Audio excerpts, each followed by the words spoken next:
Strictly Creative, episode number 5. Our guest is Karim Byron, who's joining us from Osaka, Japan. How are you doing, Karim? I'm well. How are you, my friend? I'm doing well, man. So our topic today, I've interviewed you many a times, and this time around, I want to discuss the topic of meditation as well as personal development, but more through the eye of through the lens of meditation from your experience. First question I have for you, Karim, is what is meditation?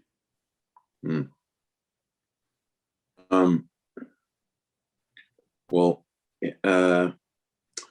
this is before we start, right? I just want to say that, I'm just a person, right?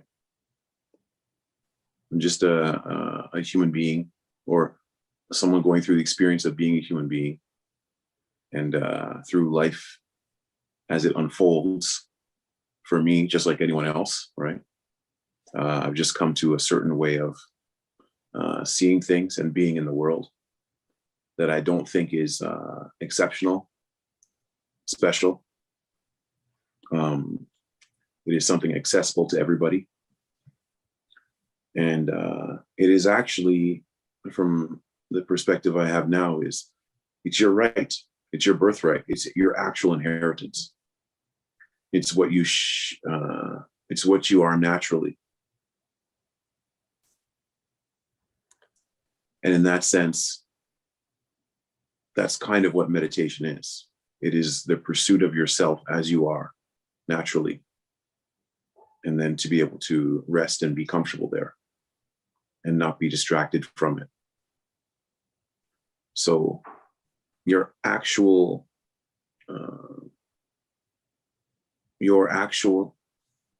true state is meditation. It's not something you have to do. It's something that you kind of are when you let yourself settle into being as you are, without modification. When you say your true state, what can you elaborate on that? What do you mean? Well, so when we have in our minds a lot of noise going on, right? It's very hard to pay attention to, let's say, the background. So, for example, think of a pond, right? And in the pond, every time I have a thought, it's like throwing a stone or a pebble in the pond.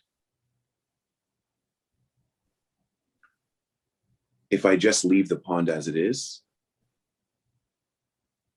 the surface will become clear, smooth, and still in and of itself. There's nothing that needs to be done to the pond in order for it to settle. Left to its own devices, it settles. That's the natural state of the pond. And the same goes for individuals or human beings. Our natural state is the clear, calm pond. So what's all that noise then? What's all that noise that what are all these pebbles and that keep going into the pond? What's all that?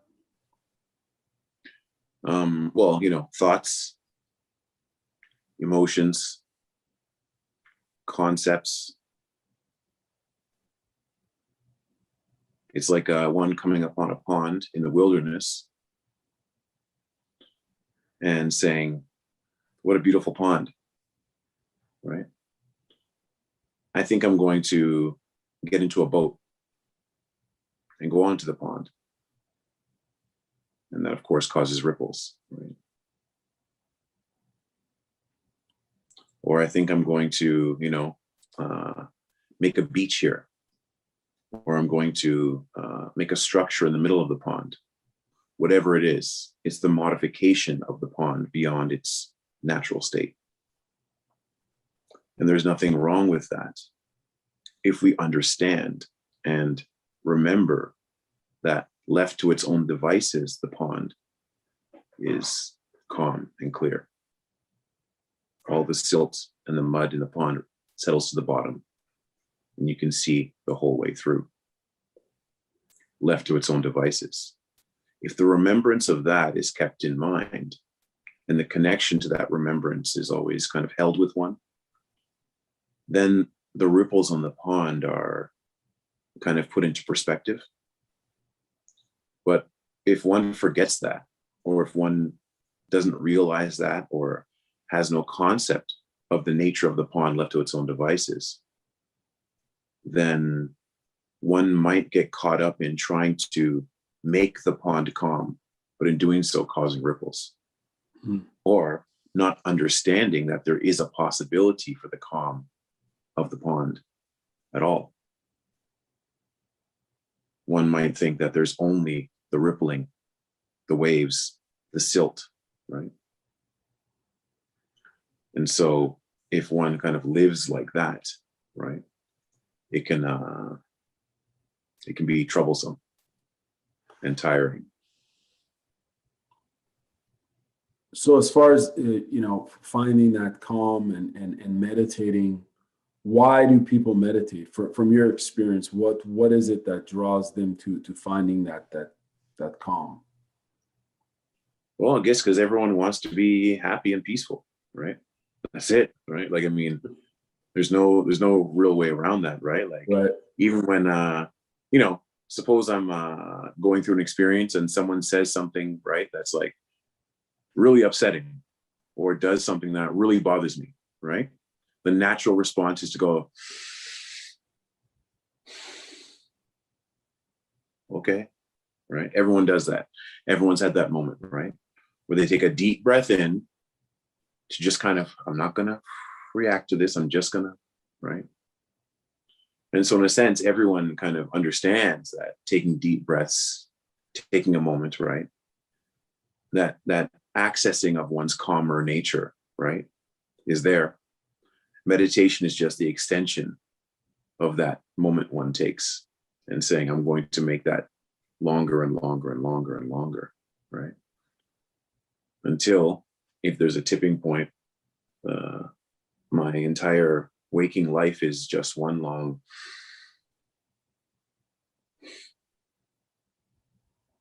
right. With that right there, like, what's the role of breath in meditation? I can't speak for, everybody, but for myself, I would say that, breath puts things into perspective. So I can say, like, what's important, right? Or what's going on here, right? What do I prioritize? What do I value, right? Everything that's on my mind, everything that I feel, all the things going on in my life, job, relationships, possessions, right? The ups and downs of every day. If I were to not be able to take my next breath, none of those things would matter. It would all stop immediately. So even for you and I sitting here, right? Or anyone listening to this, think of everything you're going to have to do today. Think of what's on your mind, what you're worried about, what's on your mind from the past, what you think you're going to do in the future, right? Good and bad, all of it, your whole life experience. And now, right? Stop breathing.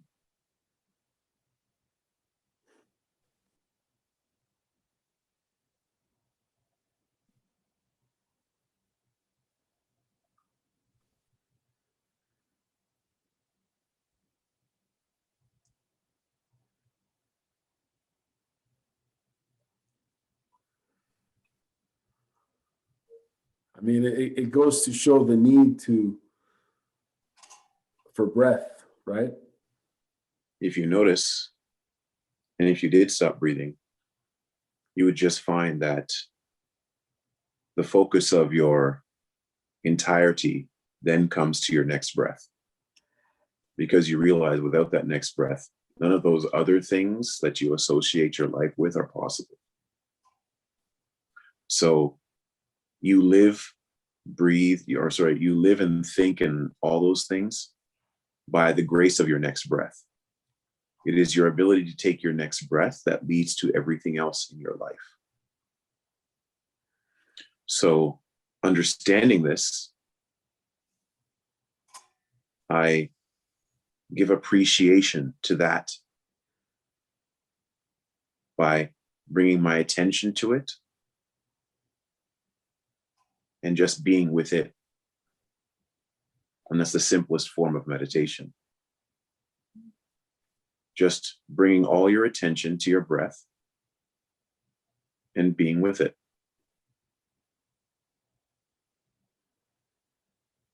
Because without it, nothing else would be possible. And that puts everything into perspective quite easily and naturally and efficiently and quickly. And then remaining in a state where you don't forget who the boss is, right? When, I guess, when we think of people and their own personal development and even children, when you think of like, you know, and the role of meditation, I guess in some cultures, maybe meditation is something that's more accessible or practiced. But from your perspective, how does meditation and finding that calm benefit young children? And I ask that because sorry, go ahead. No, go ahead. It seems like there's just from some, you know, from some stuff I've been reading about that in some cultures, I think meditation and the role of just finding that inner calm is more widely exercised. And, you know, in this day and age, we're seeing this need now to find some peace of mind and to find that balance with all these stressors and anxieties that are out there. And I guess what I'm asking is, particularly when it comes to, you said that it's within us, paraphrasing here, do children have that ability to meditate? And if so, how does it benefit their development from what you know of meditation? So you'd say children have maybe less on their mind. They have less things to worry about. The constant stone throwing into their pond, so to speak, is usually done by the people around them, as opposed to self-generated. As they get older, they learn how to throw stones on their own, right? But when they're younger, they're kind of naturally not doing that, right? And so in general, you know, children are happier and freer, right? Because they haven't, unless something, you know, traumatic happens, they haven't lost that connection and the remembrance of the pond as it is. Right? So, I mean, maybe they can fall into meditation a little easier than an adult because there's less hoops to jump through. There's less things to let go of. And that can be helpful. Actually, most spiritual paths and their kind of out branches, which come in the form of religion, they're just meant as ways for you to kind of let go of things and, you know, let things be, you know, forgive, you know, love more, right? Surrender, right? All these things that religions preach, right, are just meant to be aids to help one be still enough to let their pond come to rest. They're kind of all roads that lead to deep contemplation and meditation. They're meant to lead you there, right? They're not meant to be these things that kind of like go outwards into the world and change things, right? although that's what they might have become. It's more meant to pull one back, right? To being able to sit down and be still and calm themselves and meditate. And a world in which more and more people are doing that would have the effect of making the world a better place. Right, and it's about, I suppose, that inner work that you're speaking of, that inner journey that people do, and the reason, like in terms of the kids, I think I was reading an article about how they're in some places they're starting to introduce yoga and meditation to young kids as a way to kind of just lower their anxiety and enable them to focus and just enjoy the process and doing that inner work. How over the years, Karim, how has meditation guided you in this sort of in this path that you're on and this inner journey? So to kind of like address the previous question as well, is that a lot of people are trying to introduce meditation for children, right? Right. But like I said, remember, children, unless something traumatic is happening, they're not in the habit of throwing stones themselves. So it's great to kind of introduce meditation to children, but I think we would see much better results in children and the world if, in reverse, the focus was on adults meditating and children being raised in houses where adults meditate. This focus on, getting the children to meditate and things like that. Whereas it's fine. It seems like we're kind of passing the buck and saying, yeah, kids, you need to meditate, right? But actually, if there were mass programs that were having adults meditate, I think the children would be fine.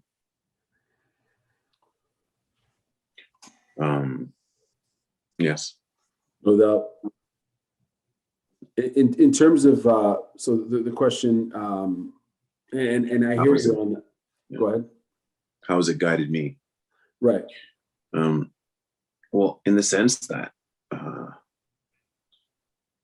when you make being able to sit still and calm yourself and relax into a peaceful, a more peaceful way of being, when you make that your goal, then of course the things that come into conflict with that goal in your life, first of all, they pop out at you, right? So when one starts to meditate, they might find that things get worse, right?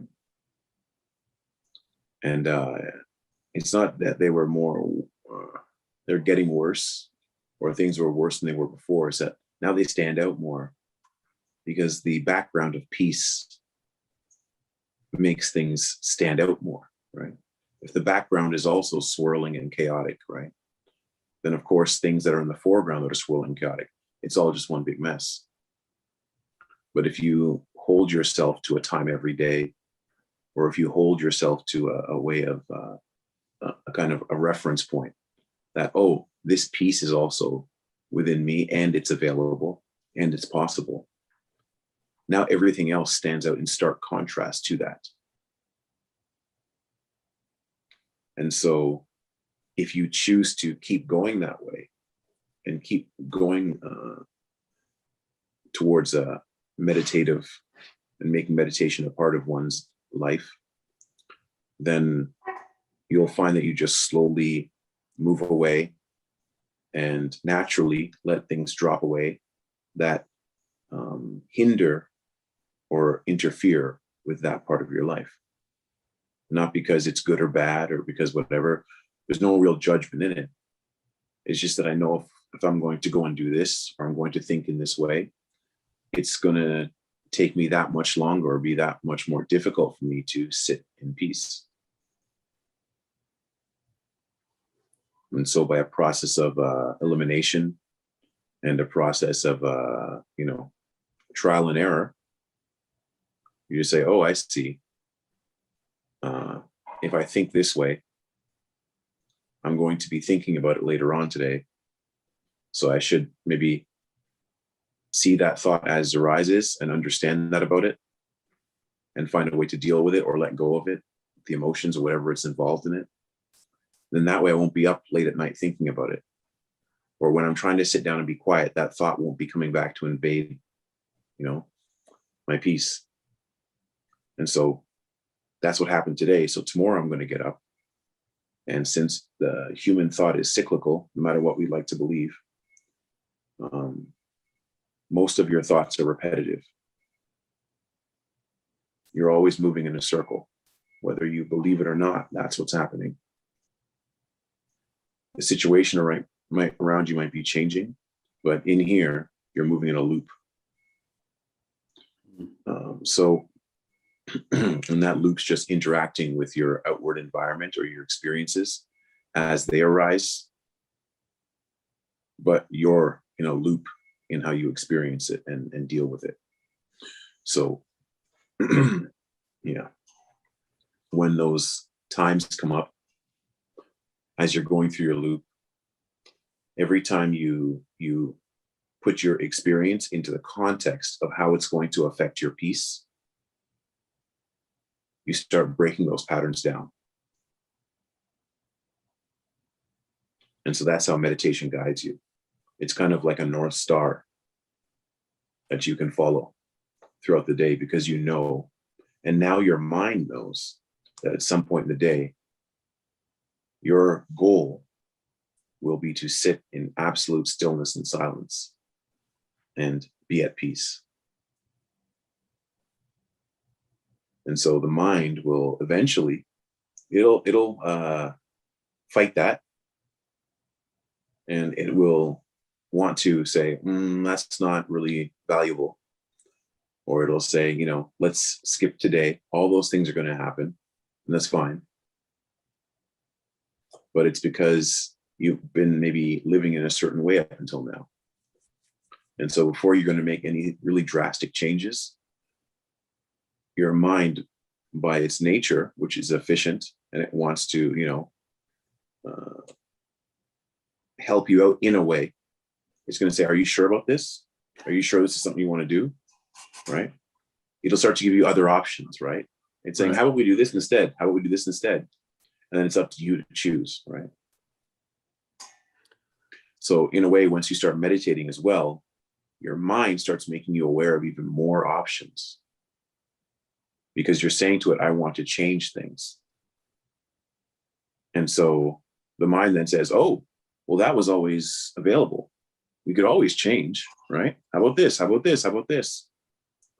But what you're proposing is something kind of radical. You're saying, I want to do the change of seeing what we're like without any modification at all. What are we naturally? Completely hands off.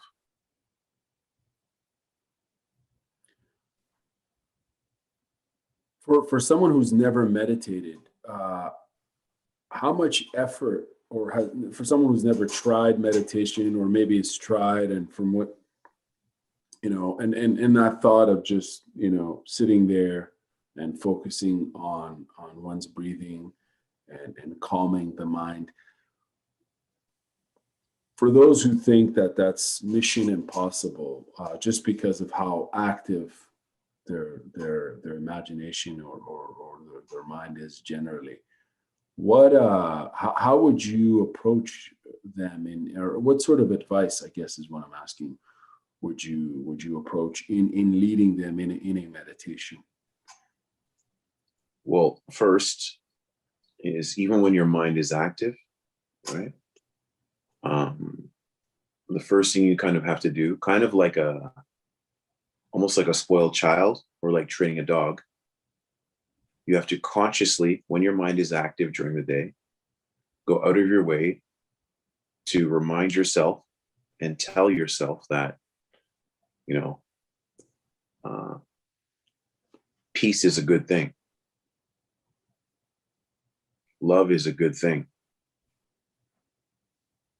The more noble ideals to which man has the potential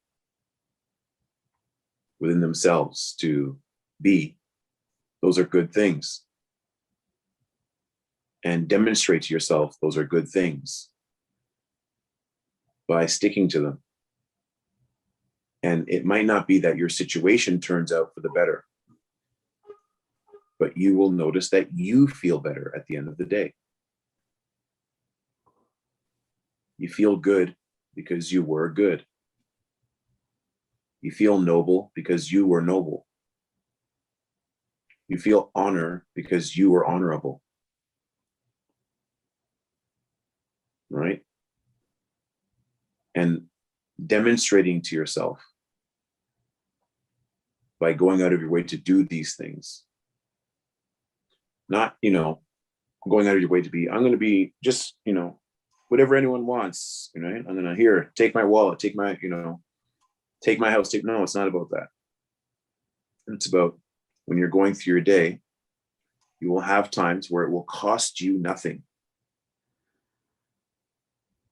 to take a more noble path. It will cost you nothing to act in a higher form of virtue. It costs you nothing except time, perhaps, and pride.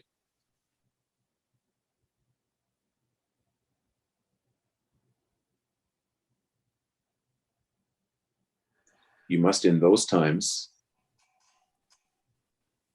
do that deep breath and do the right thing, so to speak. Not some big gestures that you'll go, oh man, I shouldn't have given away my wallet, right? No. Things that will cost you nothing, and you will know what they are, where you could just let something go or do the right thing, even though no one's looking, or be the bigger person, as they say, right? They cost you nothing, really. But what they will cost you is a lack of peace later on down the road. And so you must kind of move into a way of seeing things where you're like, well, I'm going to do this, not because it makes sense to my constant, plus and minus machine going on up here. How is this going to benefit me? Or how is this going to not benefit me? Because it's just the right thing to do. It really costs me nothing in this moment. I got to take a deep breath and consider before I do it, because I wanted to just react. You will find that if you start to do this with small things every day, it will accumulate. Some days will be better than others. And it will greatly help you when you sit down to meditate now, because there'll be a sense of well-being that comes from being well as you move through your day. Right? And so the meditation process, you can kind of sit into it a little easier. And this is where, all spiritual paths and religions talk about, right? First, you got to start by holding yourself to a code or some kind of discipline or some kind of, be a better person, right? Because this will help you when you sit down now, because there'll be less things kind of disturbing your pond, right?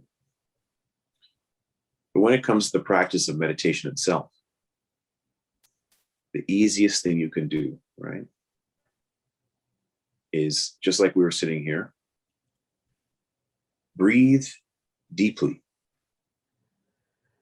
Breathe not from your chest, breathe all the way down into your belly. And let yourself relax.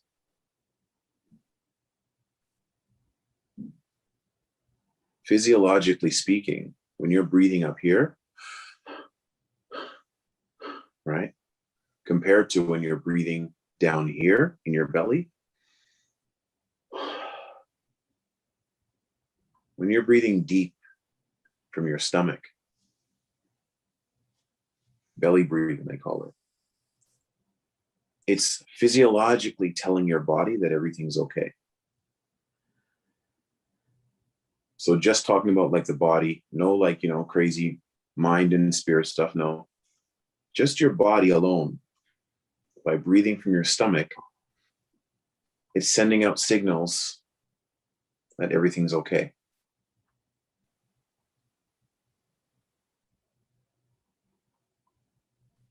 So focus just on taking deep, soothing breaths.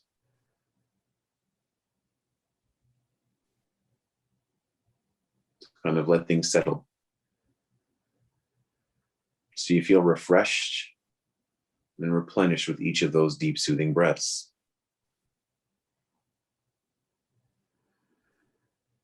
Don't try to stop your thoughts. Don't try to do anything. Just take deep, soothing breaths.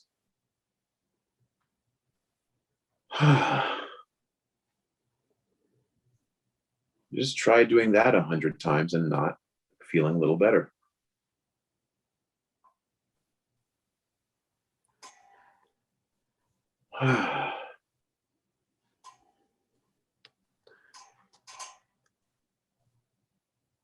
Now, from the people you've coached, as far as meditation, if I can ask, what are some of the feedback you've heard from people's experience going through the motion of calming their mind and focusing on their breath, and instilling that sort of practice on a daily basis? What are they telling you? Well, the first thing is that there'll be a kind of friction one feels when it comes to just remembering to meditate. The mind will find a way to kind of slide away from the remembrance of being able to sit down and do it every day. And so for a lot of people, just the remembrance to even once a day sit down and meditate is a challenge, and it's fine, right?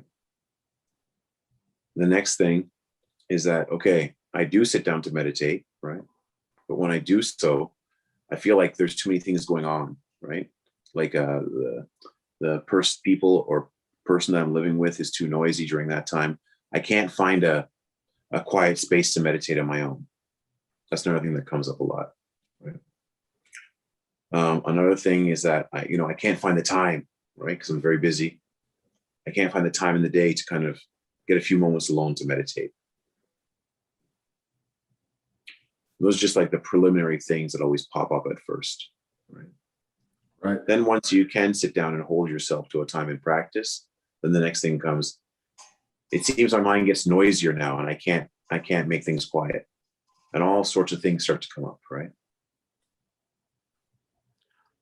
You mentioned the discipline earlier on in terms of one's habits. How, for you personally, what's your routine like as far as meditation, if you don't mind me asking?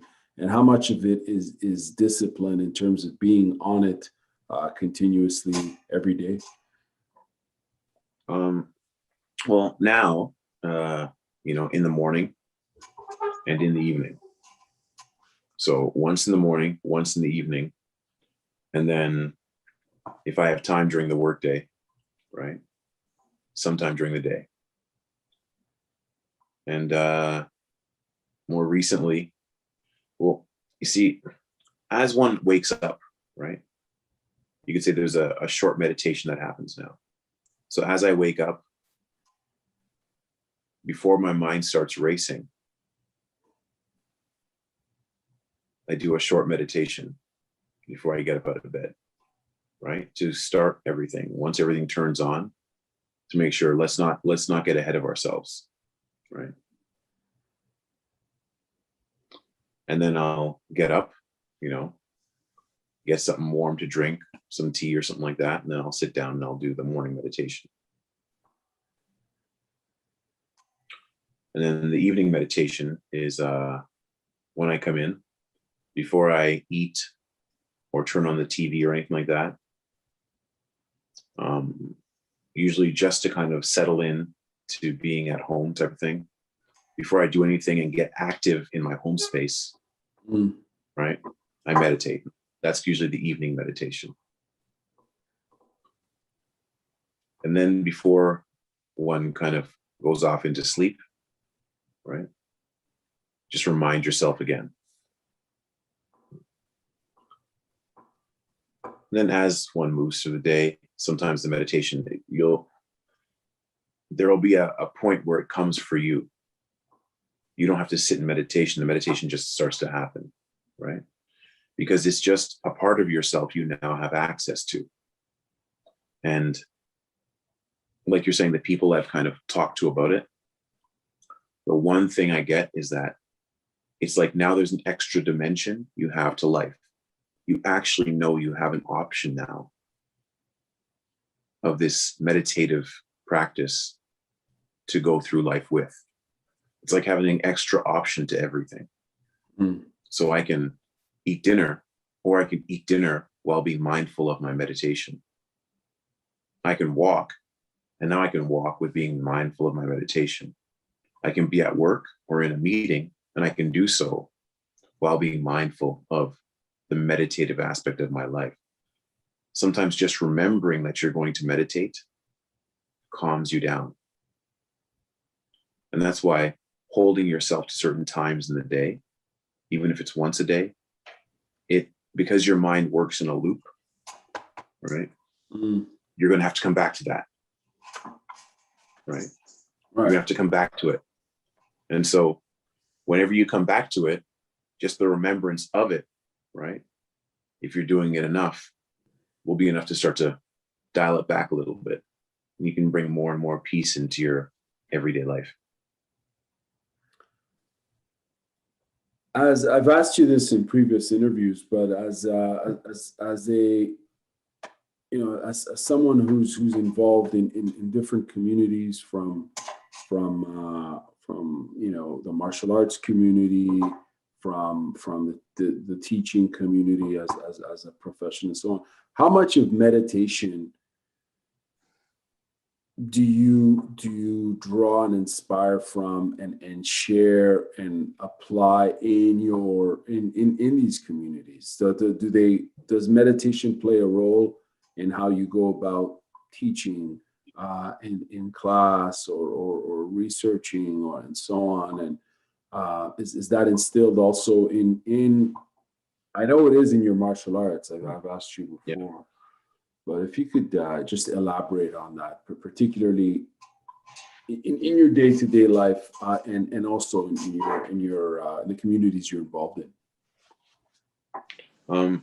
I guess when it comes to like teaching, and I also do managing as well, like a medium-sized staff.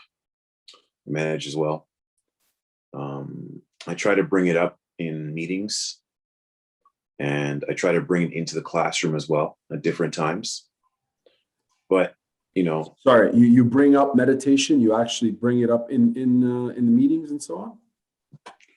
Yeah, but the way in which I do it is just kind of like, are you aware what Zen koans are? No. Zen koan? Zen koans, or another way is Sufi stories, right? They're stories or sayings that bring the mind outside of its repetitive patterns and make people look at things in just a slightly different way, right?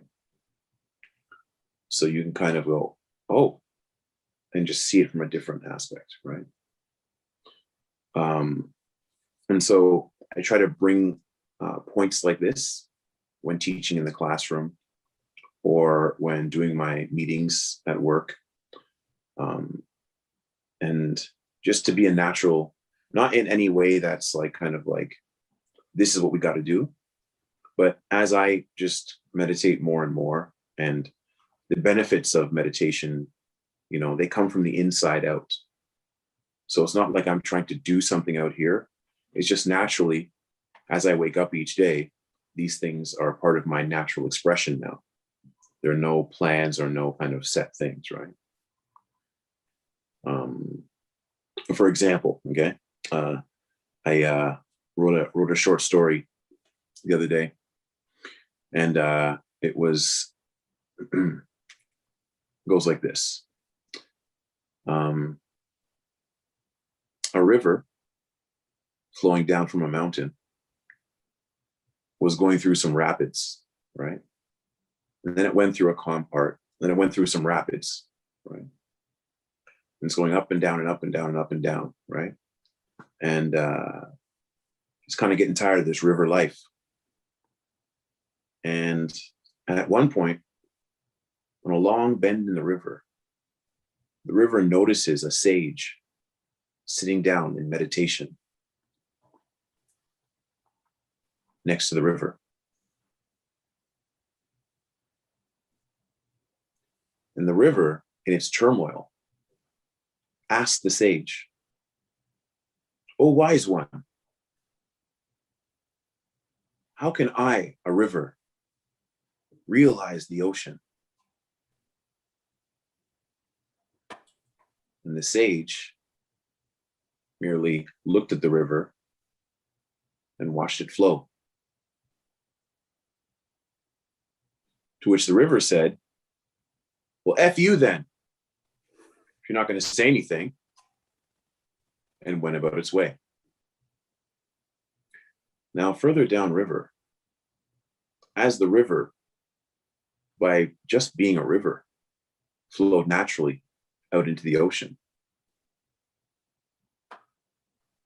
by doing nothing at all, just being a river. At the mouth of the river, as it was going out into the ocean, the river noticed the same sage sitting there.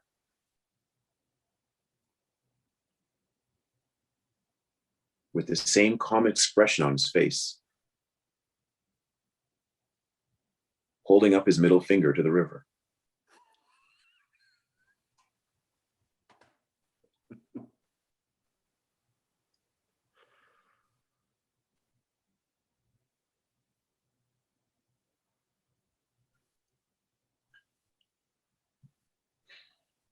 Much of life's friction is a river asking, how does it realize the ocean? Wow.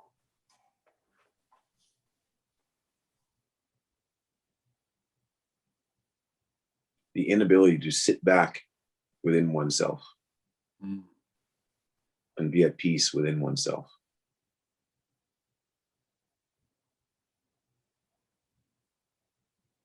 Is much of life's conflict. Because if I can't be at peace within myself, I cannot be at peace with things outside of myself, other people, situations, life in general. It doesn't work the other way around. Whereas a wiser man than me once said, if I'm walking down the street and I find a cup on the side of the road, I don't wash the outside of the cup and then drink from it.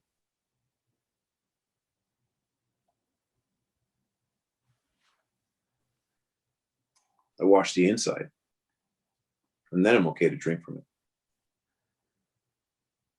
No matter how dirty the outside of the cup is, if the inside is clean, I'm fine drinking from it. Why is it that we, in general, spend so much time cleaning the outside of our cups and being confused that the water don't taste right? It's a habit we have. Outside cup washing as opposed to inside. So it's like happiness and inner peace is an inside job. Right. Yeah. I really like that story you wrote there. Do you write a lot of these stories? Yeah, I'll just sit and sometimes when I'm meditating for a while, a concept will kind of pop up. And in order to explain it, I'll have to come up a way of like a vehicle of delivery. And so sometimes that's how I will. Sometimes it's poems, sometimes it's shorter stories, sometimes it's just writing, just to kind of find a way that it's deliverable. Right. You know, because there's, I don't know how many billion people on the planet, and everyone's got a different take on what's going on and, you know, on themselves and other people. So, you know, to make things of greater service, it's better to make it as accessible as possible to the greatest number of people. Most times. I've been telling you, like, we've been talking for years, and it's like, I think more of these stories and sharing that knowledge. I mean, it's really valuable for, like, I'm still thinking about that story, and I'm seeing an animation. I'm seeing, you know, I'm seeing the purpose of and the intent of the message there in different formats. But I think it's great, man. I think there's a real need for this sort of reflection. What is some of the, why do you do this? I guess is, well, what's the motivation of being of service and of sharing your own experience and you know, and coaching others, if it's in the context of just, you know, people you speak with who are looking for some guidance, or if it's your you know, you're within the martial arts community or in your profession, what motivates you to share?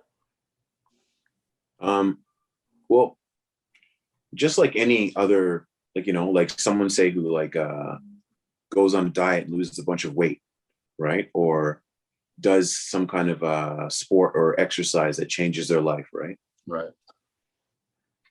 That person then wants to turn around and tell everybody about it, right? Not that everyone receives it, but they just want to tell everyone about it, right? And it's the same thing with this. It's gratitude. Like, I'm very grateful for what meditation has done in my life. And also, I can't even believe it, right? I can't believe it. This is great, right? Everyone should try this, right? That type of thing. And also a deep sense of compassion. Compassion and gratitude, I guess you could say, are the greatest motivators. Gratitude because what one gains in meditation, it never stops giving. It never stops giving. It's endless. Or as Lao Tzu wrote in the Tao Te Ching, right? The beauty of the Tao is that the deeper you look, the deeper it goes.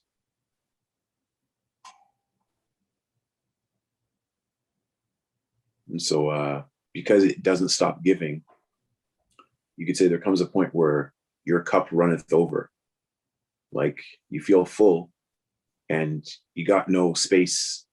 You're all filled up. So anything that's coming now, you're kind of just giving it away. Right? That's what it feels like. And also the fact that anyone can do it. It's like I said before, it's not that anyone can do it, it's that everyone is it. Right? It's already. Yeah. Sorry, go ahead. So, like, you know, anyone that's a you know, a regular human being, if you see someone struggling with something, or you see someone suffering, right? Everyone tries to give that person advice based on their own life experience. So someone might say, you know, if they're a fitness enthusiast, you should hit the gym. You'll feel better. Because that's their take on it, right? Or another person might say, you know, you should try going vegetarian, right? You'll probably feel better. That's how I dealt with this problem, whatever. Or you should try this self-help book, or you should try gardening, right? You should try, you know, traveling, whatever it is, everyone kind of comes to the table with their own take on how to help someone. And I'm just saying that this way, meditation is something that doesn't take anything, doesn't cost you anything, doesn't require anything. The only thing that's required is you. And you can do it anywhere, anytime, eventually. And it'll help everything else. You just got to put time into it. What are some of, Karim, what are some of the, from what you've seen, misconceptions that some people have shared with you in regards to meditation? What do you mean? Like, yeah, so in trying to share this accessible form of I see what you mean. Well, I guess the biggest thing is, like, through the ages, there's always been people that say, you should do this, how do you got to live your life and all that stuff, right? And so, the biggest thing is like, there's the impression that I'm trying to preach to people, right? Or that I have the answers or something, right? Sorry, I okay, I'll let you continue, but I have a follow-up. Go ahead, please. And so the difference being is I'm not trying to really preach to anybody, because like everyone's just, what I found is everyone's receptive in different ways. So some people, they're not receptive at all, and I'm fine with that, right? And some people, they go, wow, okay, that means I got to follow you, right? And I'm like, I'm not fine with that, because it's you. There's nothing I have, right? Or, nothing I have uniquely. It's you, right? You don't need anybody for it. I can like say, hey, it's there, right? Inside of you, but only you can pick it up. And that happens in its own time. I can't walk around telling flowers when to bloom. Right? But I can, right? If I see something, I can pour some water here, right? I can cut a weed when I need to. But I can't go around forcing flowers to bloom. That's just wrong. And that robs the flower of its own unique beauty.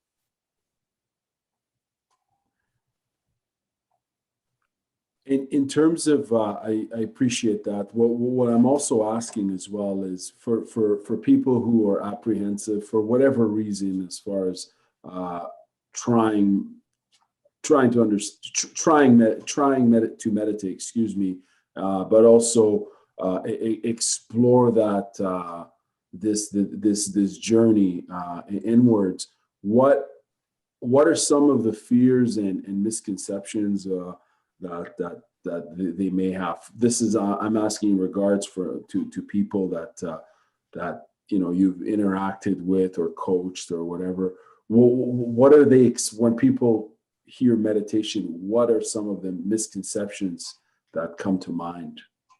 Some people think it's like a form of like, I'm going to have some mind control power, or some people think I'm going to be able to leave my body, or I'm going to be able to, be strong and dominant in any situation. It's like strength of mind and all that stuff.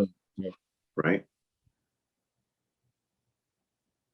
Those are some of the misconceptions about it. But all of those things are just stones in the pond. It's truly just, think of this.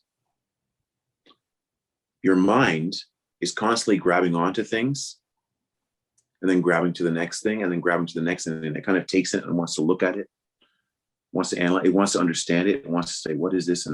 But question, who's the one looking at it? From what perspective, right?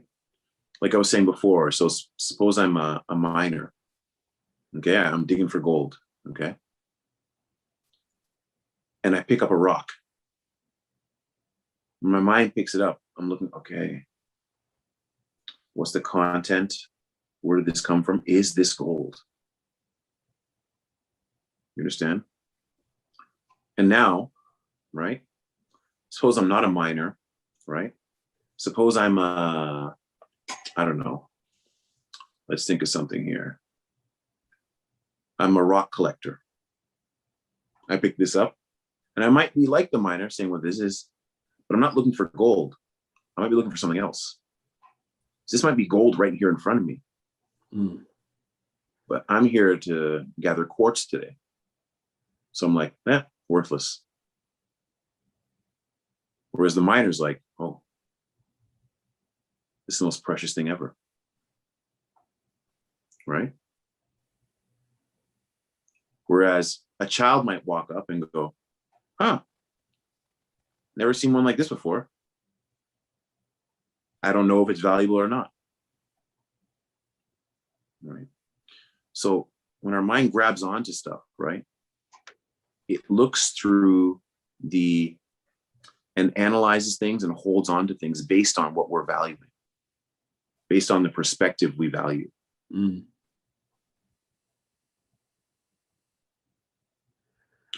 so when one comes to meditation,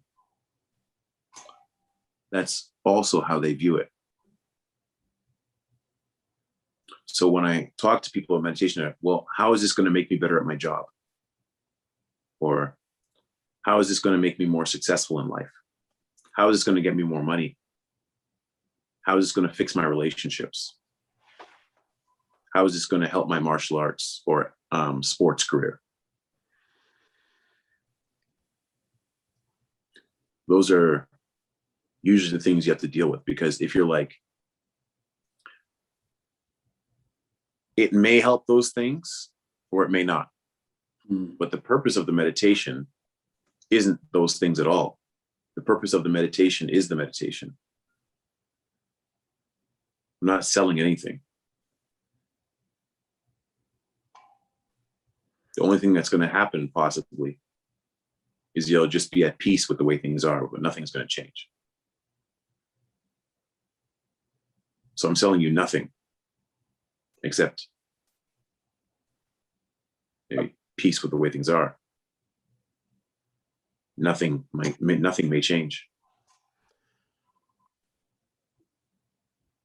What, in terms of outlook, if I can ask, what would your outlook be without, say you never exercise meditation and made it part of your routine, of your ritual, of your way of life, and so on? What do you know where your mind would be at as far as your outlook on things? What would life be like without meditation, I guess is what I'm asking. The only thing I have for reference is, say, how I was before I truly began to incorporate this into my life, right? Right. Just much more adversarial, not combative, but definitely looking for ways to have my way, basically. Right. Looking for ways to win, looking for ways to dominate the situation, but fully convinced that I'm right. Right. So I was a good person, all that stuff, right? So I'm like, you know what? I'm going to have to dominate this situation because I know best. In the interest of everybody involved, right? Things need to go my way, and you'll all like it. You'll see in the end.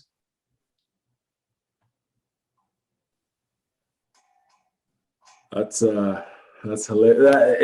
I love the honesty there. There's some raw truth for sure. It's interesting to hear that it's giving you this sort of outlook. Now, what keeps you inspired and happy? As someone who meditates regularly, beyond the practice of meditation, or in the practice of meditation, what keeps you inspired? Like I said before, the deeper you look, the deeper it goes. So the levels of peace and love that one can experience are limitless.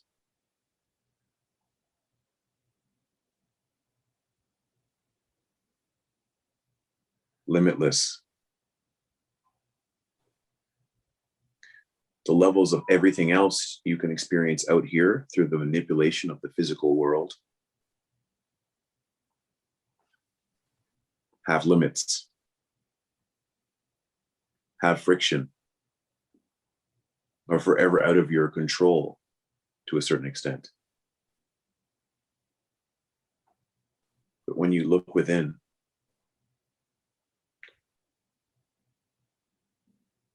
that's completely under one's control. And you can do it wherever, whenever. And the love, the peace love, I call it the joy, one can experience is limitless and abundant.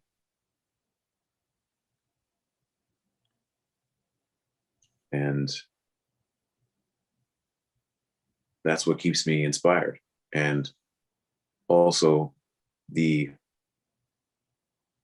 understanding that it's there for everyone equally. And now, if you want to say what keeps me engaged, is probably a better word, is trying to think up ways to express this so that other people can find it for themselves and be inspired to do so. Not because they want to get something out of it out here, but because they realize it and move within on their own. It's well, put it this way, it's like compassion, I guess, is what keeps me inspired. But not like, oh, poor everybody. And I'm so, I'm so enlightened and all this stuff. Not that.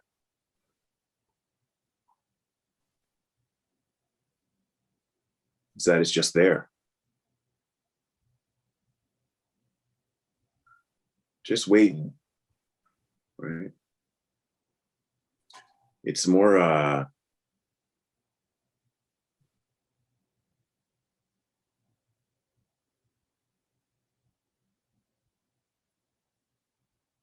difficult to describe, but love, if I could sum it up into a word, that's what inspires me. Love. That's awesome, man. I know I'm asking some tough questions for potentially a very hard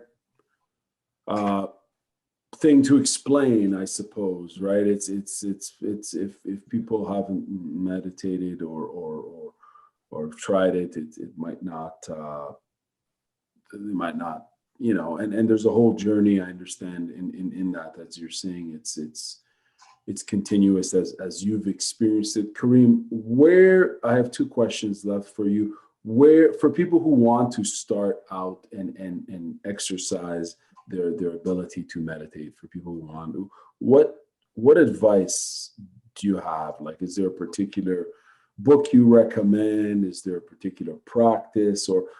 And I know you said it's accessible for everyone, meditation is, but for some who may want to start in a particular way by just informing themselves, what do you recommend? Well, there's so many ways to go about it that, like, I don't want to say one is better than the next.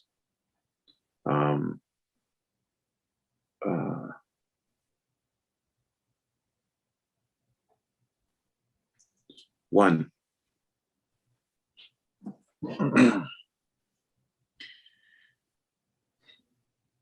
one must kind of come upon the concept, and this is the radical part of it, is that it's free and it's free, which means it's free in that it costs you nothing. It's readily available. And it's free, which means it adheres to no conditions and boundaries. It's free and it's free. And so are you.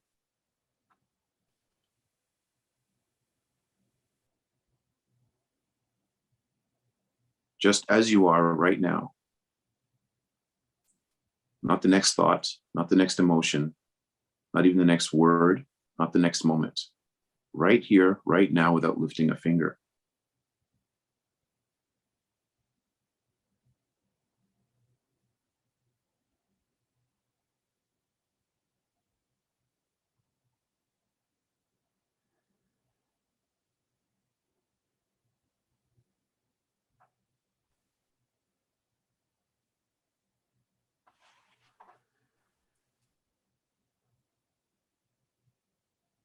Can you just be?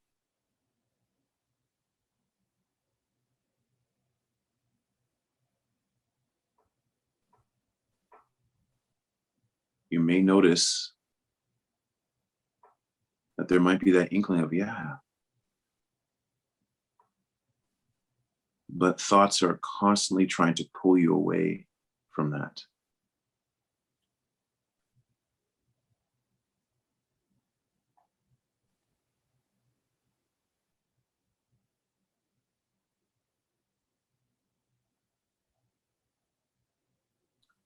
I came at this being brought up Christian. So a way I also express what I just said is that as you are, right now, right here, without doing anything, without saying anything, without having to change anything, no modification at all. As you are right now, God loves you.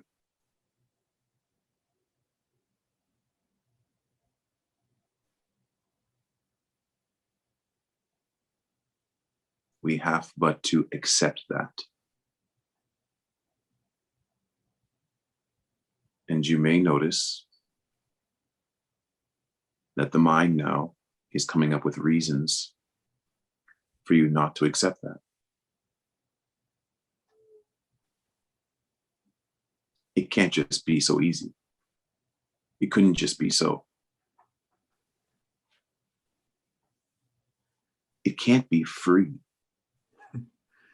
I got to do something for it. I got to be something for it. I've got to become something. I've got to stop doing something. I've got to change something.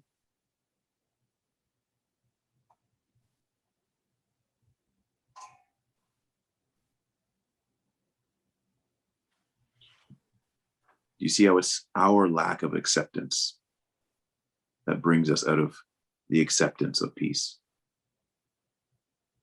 and love. Because we can't accept things and ourselves as we are right now in this moment.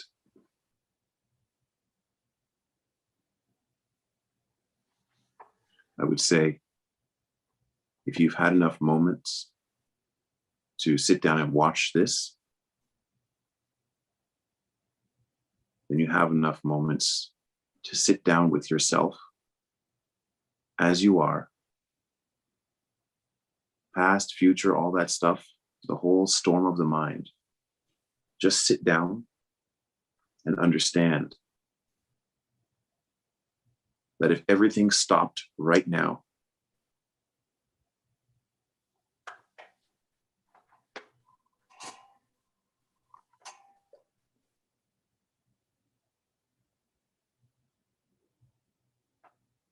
became absolutely still and quiet. Everything just froze.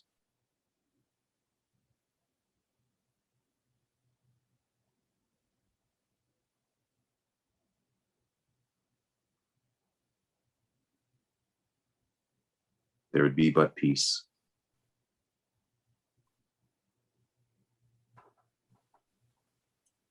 And that peace is the background which all things in your experience come and go, rise and fall.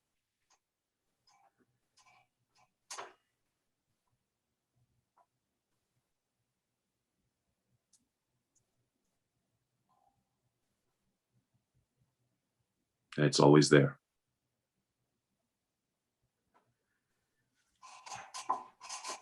God loves you as you are right now, with no judgment.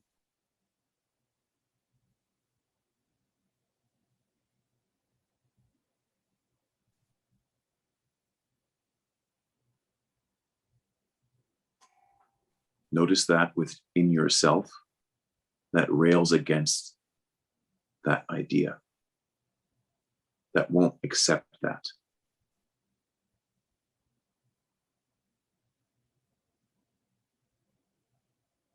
For if you could,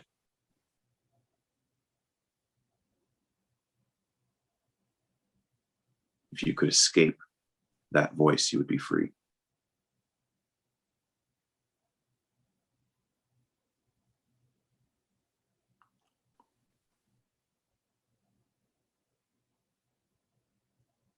Become aware of your captor.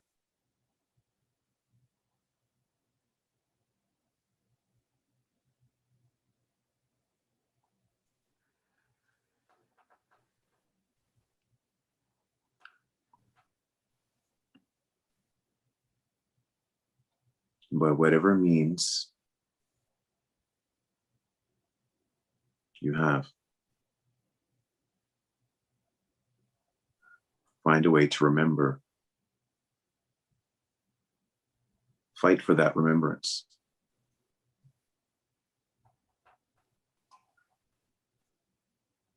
Live for that remembrance. And be the remembrance of that for other people. And everything will take care of itself.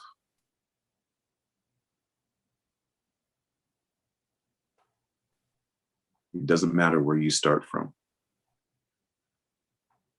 It doesn't matter where you start from. There are 7 billion plus people on the planet, which means that there's 7 billion plus starting points.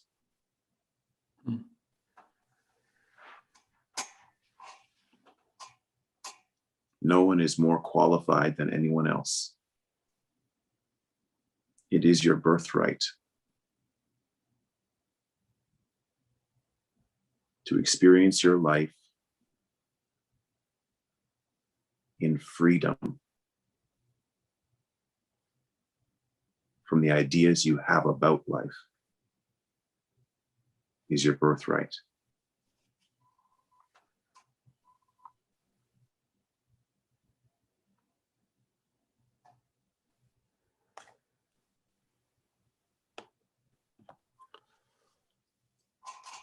Now, Karim, where can I thank you for that. Where can we find you online if someone has a question that they want to ask in regards to anything really? Where can people reach out to you? I'm not actually operating in such a capacity. Most of what I do is just, like you said, I just bump into people, or the people that I kind of come in contact with, right, as I move through the experience of life.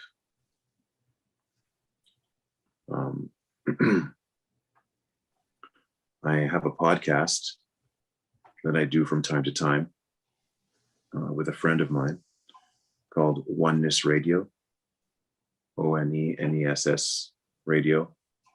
And we're on, I think, Spotify and YouTube and stuff like that.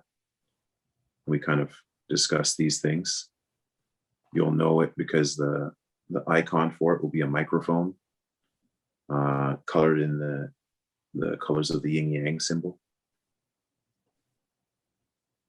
That's a way you can kind of access content if you wish. But anyone wanting to reach out to me, I'm a strong believer in that. The people that I need to come into contact with me through the motion of the universe, everything moving all together.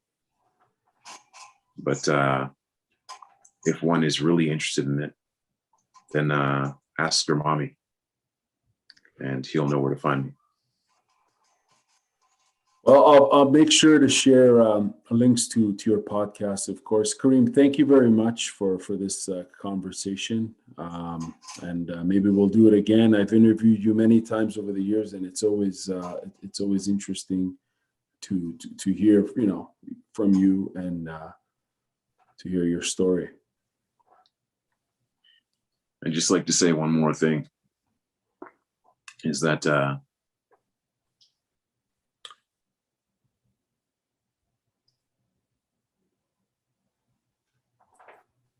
there have been, in general, right, in the world right now, two big paths, you could say, towards this peace. One is through the heart, and one is through the mind, so to speak. And these are just words I'm saying now, concepts used to navigate the world of concepts. And one way to kind of see this piece is to still your mind absolutely, like the pond. Like you're looking in the water for your reflection, trying to find yourself. But as long as the pond is full of silt and mud, and there's ripples on its surface, every time you look at it, you feel like you're something different. There's nothing constant. And so the question of who you are can never be fully resolved. And so out of compassion, great teachers have come to say, just sit and leave the pond be.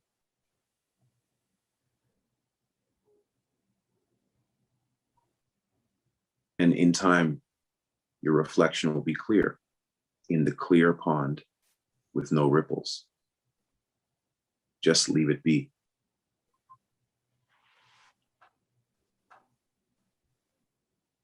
By stilling the mind. The peace resolves itself into resolution. And there have been other great teachers that say the path of the heart, which is that love, unconditional love,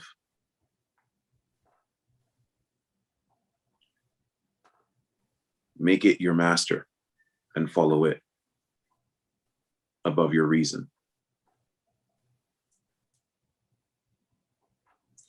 Is another way to, as opposed to making the mind still, jump over it completely.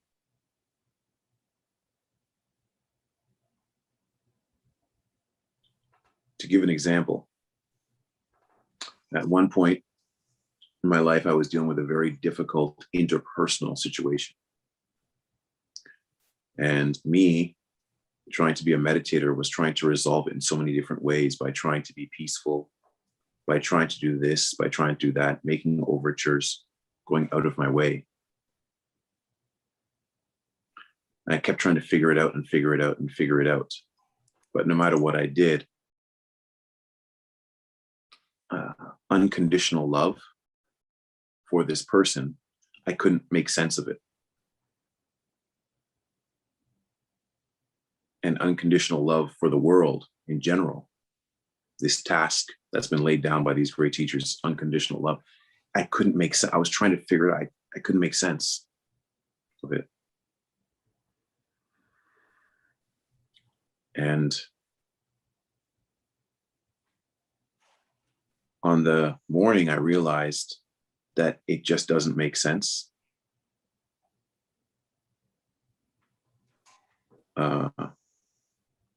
Was very freeing because it doesn't make sense.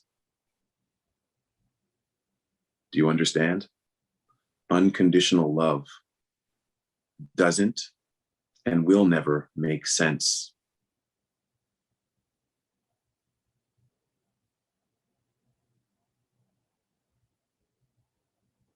It's outside the bounds of the mind.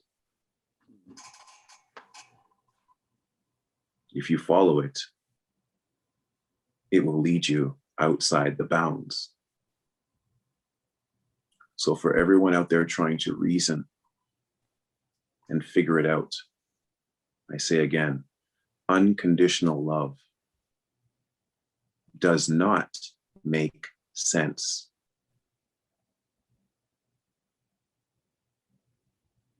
Hence, it's a door.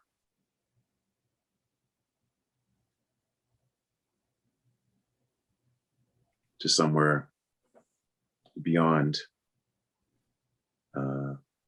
your reason.